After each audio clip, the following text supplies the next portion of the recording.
네, 그러면 법조팀 이지혜 기자와 함께 한 걸음 더 들어가 보겠습니다. 자, 이지혜 기자. 일단 이 검사들 3명에게 유흥업소에서 접대를 했다는 주장이 있는데요.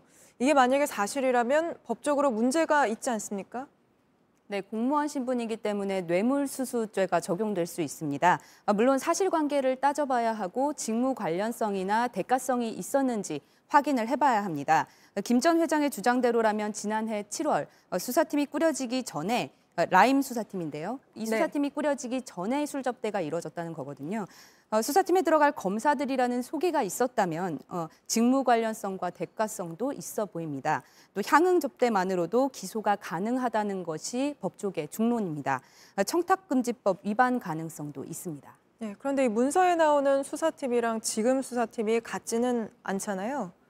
네, 8월에 검사 정기 인사가 있었습니다.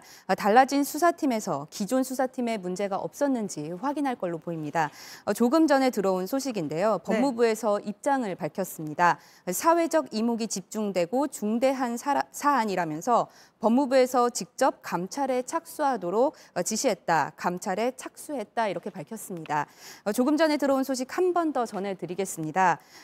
법무부에서 밝힌 입장인데요. 사회적 이목이 집중되고 중대한 사안이라면서 법무부에서 직접 감찰에 착수하도록 지시해 감찰에 착수했다 이렇게 밝혔습니다. 술접대를 받았다는 검사들에 대해서 감사 착수했다 이런 내용이군요. 네, 맞습니다. 예, 그 문서에는 A 변호사가 그 검사들의 술접대 자리를 주선해주고 김 전 회장에게 남부와 다 얘기가 돼 있다 이렇게 밝혔다고 주장하는 부분이 있습니다.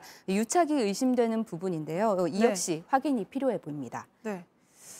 그런데 좀 문제는 검찰이 검사들에 대해서 제대로 확인을 하겠느냐. 사실 법무부가 감찰에 착수하겠다고 하긴 했지만 저희가 또 법조팀이 검찰개혁 시리즈를 보도를 했었잖아요. 그걸 보면 조금 어렵지 않겠느냐 이런 좀 걱정이 나올 수 있을 것 같은데요. 네, 지난번에 저희 법조팀이 최근 10년치 관보를 전수조사해서 보도해드렸습니다.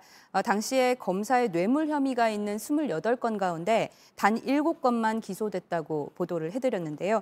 검찰이 자신들의 수사에는 적극적이지 않았던 거죠.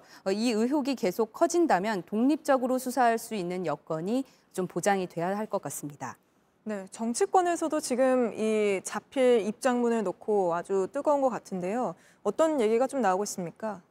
네, 민주당은 윤석열 검찰총장의 개입 여부에 대해서 밝혀야 한다고 주장을 했습니다. A 변호사가 윤석열 총장을 살려야 한다면서 김 전 회장을 설득하려 했다는 부분을 겨냥한 걸로 보이거든요. 네. 민주당은 검찰 기획 수사와 선택적 수사의 민낯을 보여준 사례라고 했습니다. 반면에 국민의힘에서는 근거가 빈약한 문서라고 보고 있습니다. 라임 옵티머스 권력비리 게이트 특위 위원장이 그 국민의힘 권성동 의원인데요.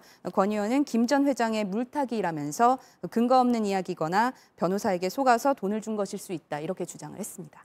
예, 알겠습니다. 여기까지 듣겠습니다. 이지혜 기자였습니다.